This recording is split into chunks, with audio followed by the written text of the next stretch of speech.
이 가게를 닫으라고? 내가 평생 지켜온 곳인데 이제 와서 떠나라고? 사장님, 저도 어쩔 수 없습니다. 새 건물주가 들어오면서 임대료가 오를 수밖에 없어요. 다음 달까지만 운영하세요. 그럴 일 없습니다. 이 가게 제가 살 겁니다. 아주머니는 어디도 가지 않으셔도 돼요. 뭐라고? 인우야, 너 이걸 위해 온 거니? 예전엔 아주머니가 저를 살려주셨죠. 이제는 제가 아주머니를 지킬 차례입니다. 안녕하세요. 여러 가지 사연들을 전해드리는 돌고 도는 사연 채널입니다. 오늘은 아주머니에게 국밥을 얻어먹은 거지아이가 백만장자가 되어 은혜를 갚은 사연을 소개합니다.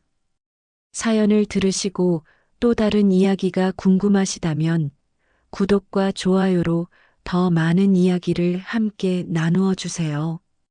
여러분의 작은 응원이 저에게 큰 힘이 됩니다. 그럼 이제 사연의 본론으로 들어가 보겠습니다. 서울 변두리에서 작은 국밥집을 운영하는 박순자 아주머니 38세는 하루하루를 버티며 살아가고 있었다. 어릴 때부터 가난과 싸우며 자라온 그녀에게 삶이란 늘 고된 노동과 책임의 연속이었다.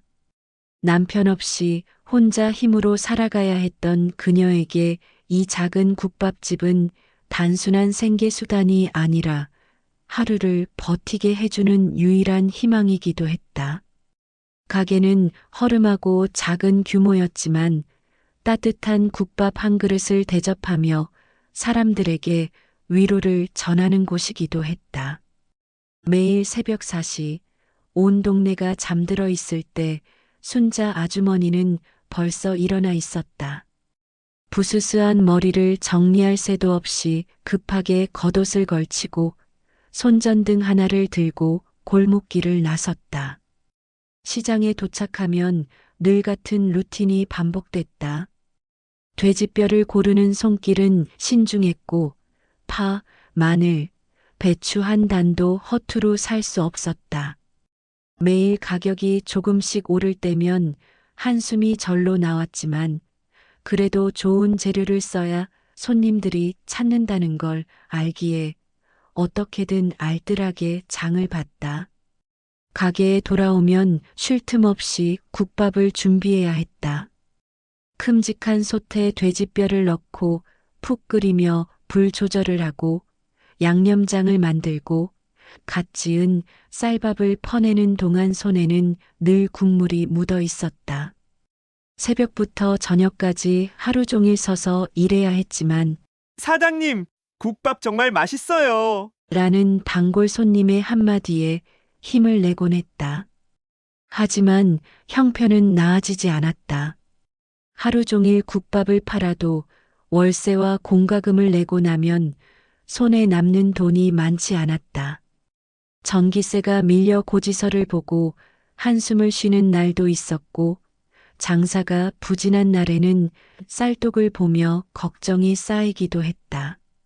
가끔 가게 문을 닫고 나면 허름한 방에 돌아와 쓰러지듯 누워 이렇게 계속 살아도 괜찮을까? 라는 생각이 들곤 했다. 하지만 그녀는 주저앉을 수 없었다. 순자 아주머니의 가게에는 늘 다양한 사람들이 찾아왔다. 시장에서 하루 종일 무거운 짐을 나른 노동자들, 새벽부터 운전대를 잡은 버스 기사들, 학교를 마치고 배고픈 얼굴로 들어오는 학생들까지 그들에게 순자 아주머니의 국밥 한 그릇은 단순한 한 끼가 아니라 지친 하루를 버티게 해주는 따뜻한 위로였다. 비록 그녀 자신은 늘 빠듯한 삶을 살았지만 국밥을 먹고 힘을 내는 손님들의 모습을 보면 다시 용기를 낼 수 있었다. 그러나 현실의 벽은 점점 높아져 갔다. 가게 임대료가 오르고 물가가 치솟으면서 재료비 부담도 커졌다. 하루에도 몇 번씩 가계부를 들여다보며 머리를 싸맸지만 뾰족한 해결책이 떠오르지 않았다. 가끔 새벽 시장길을 걸을 때면 이제 그만해야 하나. 라는 생각이 들기도 했지만 다시 가게 문을 열고 익숙한 단골 손님들이 찾아오면 그런 생각은 금세 사라졌다. 그녀에게 국밥집은 단순한 장사가 아니었다. 그것은 그녀가 세상과 이어지는 작은 끈이었고 자신이 할 수 있는 최선의 일이었다. 비록 돈은 남지 않았지만 국밥 한 그릇을 먹고 기운을 차리는 손님들을 볼 때마다 그녀는 스스로에게 다짐했다. 아직은 버틸 수 있다. 아직은 해볼 만하다. 그렇게 순자 아주머니의 국밥집은 오늘도 따뜻한 국물 냄새를 풍기며 문을 열고 있었다. 그날도 순자 아주머니는 이른 새벽부터 국밥을 끓이며 바쁜 하루를 시작하고 있었다. 아직 해가 완전히 뜨기도 전이었지만 가게 안에는 뽀얀 김이 가득했고 구수한 국물 냄새가 스며들어 손님들을 맞이할 준비가 되어 있었다. 평소처럼 단골 손님들이 하나둘 가게로 들어서고 소박한 국밥 한 그릇을 앞에 두고 허기를 달래며 하루의 고된 시작을 알렸다. 그러나 그날 가게 문 앞에서 망설이는 작은 그림자가 있었다. 허름한 옷을 걸치고 온몸이 먼지로 뒤덮인 채 작은 몸을 웅크린 소년 강민우는 10살이었다. 초라한 차림새는 말할 것도 없었고 발은 맨발이나 다름없어 차가운 바닥에 그대로 닿아 있었다. 손은 더러웠고 얼굴은 굳어 있었지만 가장 눈에 띄는 것은 그의 눈빛이었다. 굶주림과 피로가 뒤섞인 그 눈동자에는 두려움과 갈망이 가득했다. 민우는 배가 너무 고팠다. 하루 종일 아무것도 먹지 못한 채 거리를 헤매다 우연히 풍겨오는 따뜻한 국밥 냄새를 따라 이곳까지 오게 되었다. 배는 꼬르륵 소리를 내며 아프도록 울렸지만 안으로 들어갈 용기는 나지 않았다. 몇 번이나 가게 문을 열려다 망설였고 안에 있는 사람들에게 민폐가 될까 두려워 다시 뒷걸음질 치곤 했다. 하지만 더 이상 버틸 수 없었다. 순자 아주머니는 문가에서 서성이는 아이를 곁눈질하며 조용히 다가갔다. 얘야, 왜 거기 서 있니? 부드러운 목소리에 놀란 듯 움찔한 민우는 고개를 들었다. 하지만 아무 말도 하지 못하고 마른 입술을 한번 핥고는 다시 땅을 바라볼 뿐이었다. 배고픔과 창피함이 뒤섞여 아무 말도 할 수 없었다. 순자 아주머니는 조용히 미소 지으며 말했다. 배고프지? 들어와서 국밥 한 그릇 먹고 가렴. 민우는 여전히 주저하며 발을 동동 굴렀다. 평생 얻어먹는 일에 익숙하지도 않았고 낯선 사람에게 폐를 끼치는 것이 두려웠다. 하지만 너무 배가 고팠다. 결국 조심스레 발을 들여놓고 구석진 자리에 앉았다. 얼마 지나지 않아 김이 모락모락 나는 국밥 한 그릇이 그의 앞에 놓였다. 뜨거우니까 조심해서 먹어. 순자 아주머니가 부드럽게 말하며 숟가락을 쥐어주었다. 민우는 떨리는 손으로 숟가락을 들고 국물을 한 모금 떴다. 따뜻했다. 온몸을 감싸는 듯한 따스함에 목을 타고 내려가는 국물이 이상할 정도로 달게 느껴졌다. 그리고 그 순간 민우의 눈에서 눈물이 주르륵 흘러내렸다. 몇 년 만에 먹어보는 따뜻한 밥 한 그릇. 이제까지 수없이 많은 밤을 굶으며 살아왔지만 이렇게 따뜻한 국물은 처음이었다. 말없이 흐르는 눈물과 함께 그는 허겁지겁 국밥을 떠먹기 시작했다. 눈물과 땀이 뒤섞이며 정신없이 밥을 밀어넣는 모습을 본 순자 아주머니는 조용히 그를 바라보며 작은 한숨을 내쉬었다. 많이 먹어. 그리고 너무 힘들면 언제든지 와. 아주머니의 그 한마디가 민우의 메마른 가슴 속으로 스며들었다. 따뜻한 밥 한 그릇, 그리고 한 사람의 따뜻한 손길이 민우의 인생을 조금씩 바꿔가고 있었다. 그날 이후 민우는 때때로 순자 아주머니의 국밥집을 찾았다. 여전히 조심스럽고 말수도 적었지만 허기진 몸을 이끌고 가게 문 앞을 서성이는 모습이 자주 보이곤 했다. 처음엔 자신이 폐를 끼치는 게 아닐까 걱정하며 문 밖에서 눈치만 보던 민우였지만 순자 아주머니는 그런가를 모른 척하지 않았다. 거기 서 있지 말고 들어와서 먹어. 국밥은 뜨거울 때 먹어야 맛있지. 밥을 주는 대신 특별한 조건을 걸지도 않았다. 그저 따뜻한 마음으로 작은 국밥 한 그릇을 내어주었고 민우는 망설이다가도 결국 조용히 앉아 한 숟갈씩 떠먹기 시작했다. 먹을 때마다 감격한 듯한 표정을 지었고 국밥을 다 비운 후에는 언제나 깊이 허리를 숙이며 인사를 했다. 그렇게 순자 아주머니와 민우의 인연은 점점 깊어졌다. 민우는 매일 오는 것은 아니었지만 배가 고프고 힘이 들 때면 용기를 내어 가게 문을 두드렸다. 순자 아주머니는 그런 그를 위해 늘 한 그릇의 국밥을 준비해 두었고 때로는 밥을 먹고 가는 민우의 앞에 삶은 계란 하나를 살짝 올려주거나 반찬을 더 얹어주기도 했다. 겨울이 다가오면서 민우의 처지는 더욱 열악해졌다.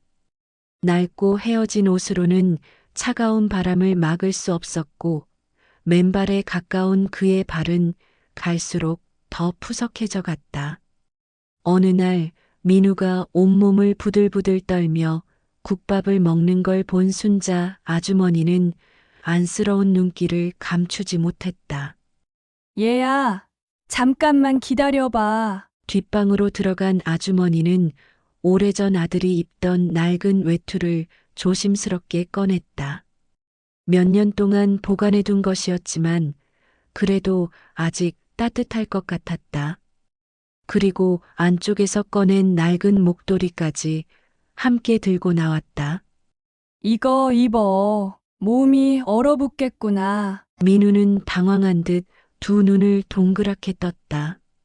그리고 곧 아주머니가 내미는 외투를 받아들고 조심스럽게 팔을 끼워 넣었다. 몸에 꼭 맞지는 않았지만 따뜻했다. 어쩌면 이게 처음으로 누군가에게 받아본 선물인지도 몰랐다. 그는 한동안 아무 말 없이 목도리를 만지작거리다가 눈물이 차오른 듯한 목소리로 조용히 속삭였다. 고맙습니다. 그날 이후 민우는 순자 아주머니를 더욱 따랐다. 특별히 말이 많아진 건 아니었지만 어느새 가게 안에 자연스럽게 녹아들었고 가끔은 간단한 심부름을 도와주기도 했다. 아주머니는 그런 민우를 보며 말없이 따뜻한 밥 한 그릇을 내어주었다. 배고프면 언제든지 와. 돈 같은 건 신경 쓰지 말고. 그 말이 민우에게는 단순한 밥 한 그릇 이상의 의미로 다가왔다. 세상에 자신을 챙겨주는 사람이 단 한 명도 없다고 믿었던 그에게 순자 아주머니는 처음으로 기댈 수 있는 사람이 되어주고 있었다. 세월이 흘러 민우는 성장했고 삶을 바꾸기 위해 필사적으로 노력했다. 어린 시절 길거리에서 배고픔을 견디며 살아가던 때와는 전혀 다른 모습이었다. 여전히 어렵고 힘든 환경이었지만 순자 아주머니가 건넸던 따뜻한 국밥 한 그릇과 한결같은 온정이 민우에게 살아갈 희망을 심어주었다. 그는 자신의 인생을 결코 포기하지 않겠다고 다짐했다. 민우는 공부에 뛰어난 재능이 있었다. 그는 타고난 IQ가 높아 새로운 개념을 배우는 속도가 빨랐고 무엇보다도 한번 마음먹으면 끝까지 해내려는 끈기와 집중력이 남달랐다. 하지만 뛰어난 머리만으로는 부족했다. 가난한 현실은 여전히 그를 짓눌렀고 제대로 된 학습 환경도 갖춰지지 않았다. 교복을 살 돈이 없어 낡은 옷을 입고 다녀야 했고 학용품도 남들이 쓰다 버린 걸 주워 써야 했다. 그러나 그는 그런 현실을 원망하는 대신 주어진 것 안에서 최대한 노력했다.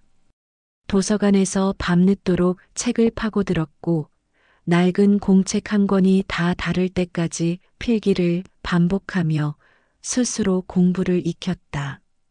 특히 IT 분야는 민우에게 새로운 세계를 열어주었다. 컴퓨터와 프로그래밍을 접하게 된 순간 그는 자신이 진정으로 잘할 수 있는 것을 찾았다는 걸 깨달았다. 컴퓨터 한 대만 있으면 누구보다도 빠르게 배우고 창의적인 아이디어를 현실로 구현할 수 있었다. 돈이 없어 비싼 강의는 들을 수 없었지만 무료로 공개된 자료들을 찾아가며 독학을 이어갔다. 도서관에서 프로그래밍 책을 빌려 끊임없이 연습했고 작은 고장난 중고 컴퓨터를 손에 넣어 밤새 연습하며 코딩을 배웠다. 그러나 성공은 결코 쉽게 찾아오지 않았다. 가난한 환경 속에서 공부를 병행해야 했던 그는 학비를 마련하기 위해 여러 가지 아르바이트를 해야 했다. 공사장에서 막노동을 하며 손에 굳은 살이 박히고 식당에서 설거지를 하며 거친 물에 손이 트는 날이 많았다. 하지만 그는 책을 놓지 않았다. 일과 공부를 병행하는 고된 나날이었지만 포기하지 않았다. 그리고 마침내 그의 노력은 결실을 맺기 시작했다. IT 분야에서 재능을 인정받은 그는 작은 스타트업 회사에 입사하게 되었고 남들보다 2배, 3배 더 노력하며 실력을 쌓았다. 남들이 퇴근한 후에도 그는 홀로 남아 코드를 연구했고 문제를 해결하기 위해 밤을 새우는 날도 허다했다. 창의적인 문제 해결 능력과 끊임없는 도전 정신 덕분에 그는 빠르게 성장했고 결국 자신의 이름을 내건 IT 회사를 창업하기에 이르렀다. 그의 사업은 시작부터 쉽지 않았다. 자금이 부족했고 업계의 경쟁은 치열했다. 하지만 민우는 한 번도 포기하지 않았다. 과거의 배고픔을 견디며 버텼던 시절을 떠올리며 성공을 위해 끈질기게 노력했다. 시장의 흐름을 읽고 전략을 세웠으며 창의적인 기술 개발에 집중했다. 그리고 마침내 그의 사업은 대성공을 거두었다. 몇 년이 지나자 그의 회사는 글로벌 IT 기업으로 성장했다. 수천 명의 직원을 거느린 CEO가 되었고 그의 이름은 업계에서 널리 알려졌다. 이제 그는 더 이상 배고픔에 시달리던 어린아이가 아니었다. 하지만 성공의 정점에 올라선 순간 그의 머릿속을 스치는 한 사람이 있었다. 바로 자신에게 처음으로 따뜻한 한 끼를 대접해주고 헌 옷을 건네며 등을 토닥여 주었던 순자 아주머니였다. 그때까지도 그는 국밥 한 그릇의 온기를 잊지 않고 있었다. 25년이라는 시간이 흐르고 세상은 많이 변해 있었다. 빠르게 발전하는 도시 풍경 속에서 오래된 가게들은 하나둘 사라졌고 작은 국밥집들도 점점 대형 프랜차이즈 식당들에 밀려났다. 서울 변두리의 작은 국밥집, 순자 아주머니의 가게도 예외는 아니었다. 여전히 아침이면 국물을 우려내고 손님들에게 따뜻한 밥 한 그릇을 내어주었지만 손님들의 발길은 예전 같지 않았다. 순자 아주머니는 이제 63세가 되어 있었다. 예전보다 머리카락은 더 희끗해졌고 손에는 굵은 주름이 자리 잡았다. 여전히 국밥을 끓이고 손님을 맞이했지만 하루 종일 서서 일하는 것이 부쩍 힘들어졌다. 팔과 다리는 예전 같지 않았고 오래 서 있으면 무릎이 쑤셨다. 하지만 가게 문을 닫을 엄두는 나지 않았다. 국밥집은 그녀의 전부였고 오랜 세월 정든 곳이었기 때문이다. 하지만 현실은 잔인했다. 물가가 오르면서 식재료 가격도 급등했고 예전처럼 넉넉하게 뼈를 고아 국물을 우릴 수도 없었다. 한때는 단골 손님들로 북적이던 가게였지만 이제는 하루에 몇 명 오지 않는 날도 많았다. 주변에 새로 생긴 음식점들은 세련되고 현대적이었고 젊은 사람들은 허름한 국밥집 대신 그런 곳을 찾았다. 월세는 밀리기 시작했다. 몇 년 전만 해도 감당할 만했던 임대료가 점점 오르면서 매달 가게 문을 닫아야 하나 고민하는 날이 늘어갔다. 전기세와 수도세 고지서를 볼 때마다 한숨이 깊어졌고 냉장고를 열어볼 때마다 비어가는 식재료들을 보며 마음이 무거워졌다. 이번 달도 겨우 버텼네. 어느 날 국밥을 끓이며 혼잣말을 내뱉은 순자 아주머니는 가게 안을 둘러보았다. 낡은 나무 테이블과 빛이 바랜 메뉴판, 한때는 손님들로 꽉 차 활기가 넘치던 공간이 이제는 텅 빈 느낌이었다. 오랜 세월 함께했던 가게가 점점 생기를 잃어가는 것이 가슴 아팠다. 그럼에도 불구하고 아주머니는 국밥을 끓였다.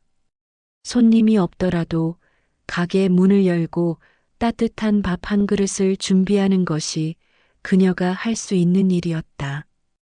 혹시라도 배고픈 누군가가 찾아올지 모른다는 생각에 여전히 새벽이면 시장에 나가 뼈와 채소를 사고 묵묵히 가게를 지켰다. 하지만 마음 한구석에는 불안함이 자리 잡고 있었다.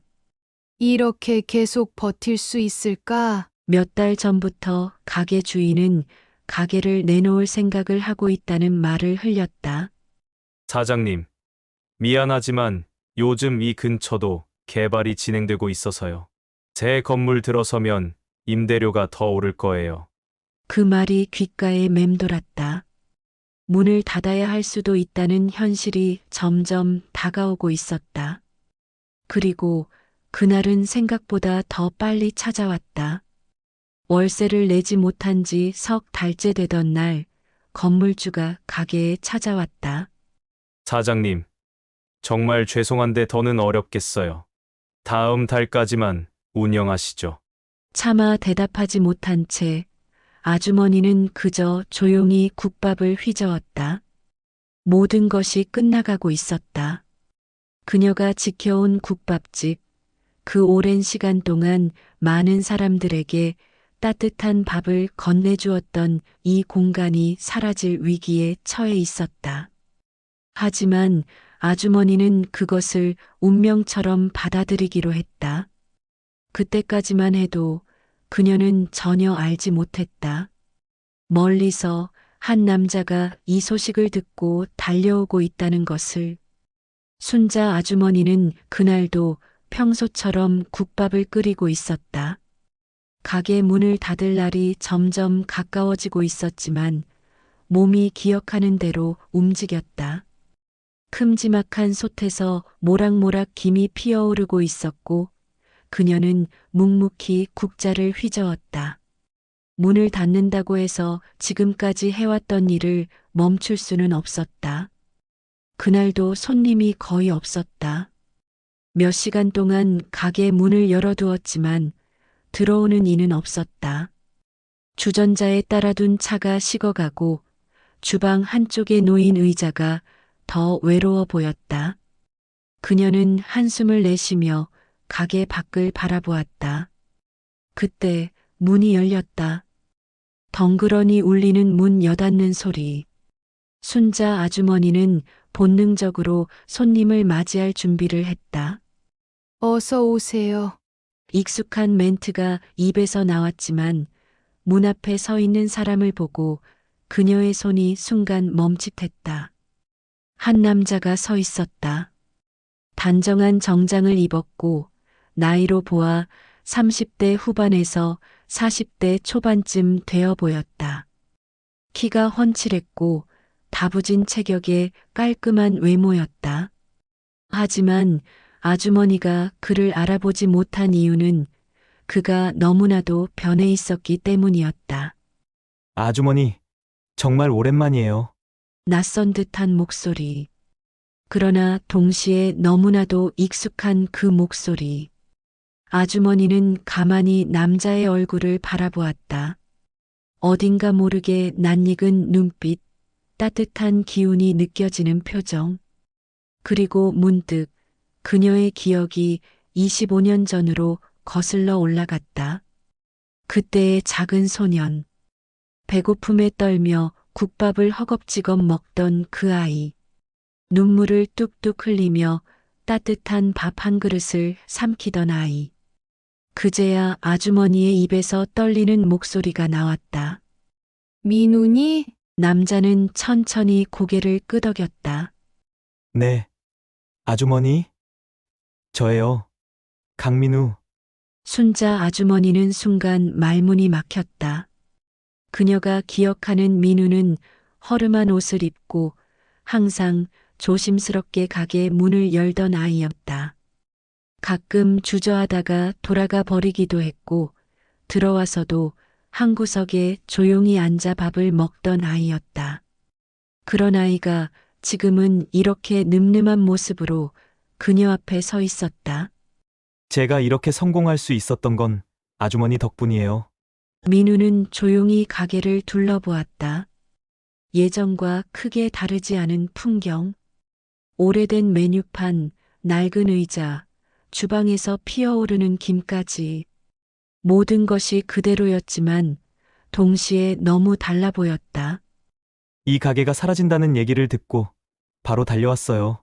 저한테 국밥 한 그릇을 주셨던 것처럼 이제는 제가 은혜를 갚을 차례예요. 순자 아주머니는 여전히 현실이 믿기지 않았다. 그저 배고픈 아이에게 따뜻한 밥 한 끼를 내어주었을 뿐인데 그 아이가 이렇게 커서 돌아와 자신의 가게를 돕겠다니. 민우는 미소를 지으며 아주머니에게 한 걸음 다가갔다. 이 국밥집을 문 닫게 놔두지 않을 거예요. 그리고 그 자리에서 바로 직원들을 호출했다. 그가 운영하는 글로벌 IT 기업의 재정 담당자가 가게의 임대료와 운영비를 정리하기 시작했고 전문가들이 내부 인테리어를 검토하며 개보수 계획을 세웠다. 이 가게를 크게 확장하고 프랜차이즈로 만들 거예요. 아주머니의 국밥이 저한테 그랬던 것처럼 더 많은 사람들에게 따뜻한 한 끼를 선물하고 싶어요. 순자 아주머니는 손을 꼭 모으며 눈시울을 붉혔다. 자신은 단 한 번도 큰 욕심을 부린 적이 없었다. 단지 하루하루를 버티며 살아왔을 뿐이었다. 하지만 그 작은 친절이 이렇게 커다란 기적으로 돌아올 줄은 꿈에도 몰랐다. 그녀의 국밥집은 더 이상 사라지지 않을 운명이었다. 그것은 단순한 국밥집이 아닌 한 사람의 인생을 바꾼 따뜻한 기억이었기 때문이다. 순자 아주머니는 한동안 아무 말도 하지 못한 채 민우를 바라보았다. 그저 국밥 한 그릇을 건넸을 뿐인데 그것이 한 사람의 인생을 바꾸는 시작이 되었다는 사실이 믿기지 않았다. 그녀의 머릿속에는 25년 전 문 앞에서 배고픔에 떨며 서성이던 어린 소년의 모습이 생생하게 떠올랐다. 그 소년이 이제는 성공한 기업가가 되어 눈앞에 서 있었다. 허름한 옷 대신 깔끔한 정장을 입고 배고픔과 두려움에 흔들리던 눈빛은 자신감으로 가득 차 있었다. 그러나 순자 아주머니가 가장 감동한 것은 그의 마음이었다. 수십 년이 지난 후에도 국밥 한 그릇의 온기를 잊지 않고 돌아와 은혜를 갚으려 한다는 사실이 가슴 깊이 와닿았다. 아주머니, 이제 힘든 일은 그만하세요. 민우는 진심 어린 눈빛으로 말했다. 이제부터는 제가 지켜드릴게요. 아주머니가 제게 베풀어 주신 것처럼 저도 아주머니께 보답하고 싶어요. 그 말을 듣는 순간 아주머니의 눈가가 뜨겁게 젖어들었다. 그녀는 떨리는 손으로 앞치마를 꼭 쥐었다. 자신이 베푼 한 그릇의 국밥이 이런 놀라운 기적으로 돌아오리라고는 상상조차 하지 못했다. 너한테 밥 한 그릇 대접한 게 내 인생에서 가장 잘한 일이었구나. 그녀의 목소리는 떨렸지만 그 안에는 깊은 감격과 뿌듯함이 서려 있었다. 그리고 마치 25년 전 배고픔을 참으며 국밥을 먹던 그때처럼 이번에도 민우의 눈가에 눈물이 고였다. 아주머니, 저한테는 그 한 그릇이 그냥 밥이 아니었어요. 그건 제게 희망이었고 살아갈 이유였습니다. 민우는 아주머니의 손을 조심스럽게 잡았다. 그러니까 이제 아주머니도 편하게 쉬세요. 제가 아주머니를 지켜드릴게요. 그 순간 가게 안은 말없이 흘러가는 감동으로 가득 찼다. 오래된 국밥집의 낡은 테이블도, 주방에서 피어오르는 김도, 그리고 그 안에 서 있는 두 사람도 따뜻한 추억으로 하나가 되었다. 몇 달 후 순자 아주머니의 국밥집은 완전히 새로운 모습으로 변했다. 오래된 가게는 세련되게 단장되었고 순자 국밥이라는 커다란 간판이 걸렸다. 하지만 변하지 않은 것이 있었다. 국밥의 맛, 그리고 그 안에 담긴 따뜻한 정이었다. 이제 그 국밥은 단순한 음식이 아니었다. 배고픈 사람들에게 희망을 주고 온기를 나누는 기적의 국밥이 되었다. 그리고 그곳에서 국밥을 먹는 한 사람 한 사람의 마음 속에 작은 씨앗이 심겨지고 있었다. 언젠가 또 다른 누군가가 따뜻한 온정을 이어갈 수 있도록 순자 아주머니는 여전히 국밥을 끓였다. 하지만 이번에는 걱정과 불안이 아니라 기쁨과 감사함을 가슴에 안고서 사연 속 거지아이가 받았던 국밥 한 그릇 같은 따뜻한 도움을 누군가에게 받아본 적이 여러분들도 있으신가요? 그 따뜻했던 기억을 함께 나누어 주세요. 작은 친절 하나가 누군가의 인생을 바꿀 수 있습니다. 당신이 베푼 따뜻한 마음이 언젠가 더 큰 기적으로 돌아올지도 모릅니다. 오늘 사연은 여기까지입니다. 여러분의 구독과 좋아요는 저에게 큰 힘이 되고 더 많은 분들께 의미 있는 사연을 전할 수 있는 계기가 됩니다. 알람 설정을 하시면 새롭게 올라오는 사연을 놓치지 않고 바로 만나실 수 있으니 꼭 함께 해주세요. 감사합니다.